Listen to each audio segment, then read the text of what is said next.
naisulat. Bakit yung sige naman, hindi nila sinulat ang kinakanta nilang kanta? Sobrang kusog ni katulad ko, at Kino at ni Benedict Aquino na wala naman sa sikat pa kahit na sino. Naman ko, sandali, huwag ka nga makulit. Kung ayaw mo masipa sa mukha ng malupit, baka makatikim ka ng saswela de kamao na si Cristo el Degato sa gulpihan de con todo. Talaga? Hindi nga. Natawa na ba ako? Hindi porket Koreano ka, magaling ka mag-taekwondo. Huwag ka mag-aangas sa lalaki may balbas. Kami yung mga tipo na hindi umaatras. Sandali lang. Huwag muna kayong maglaban.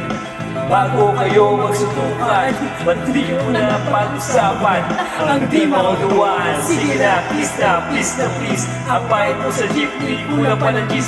Kung ayaw mo mangyari ang nangyari sa iba, matutukanin mo paano. Huwag natin kalimutan kung saan nagsimula.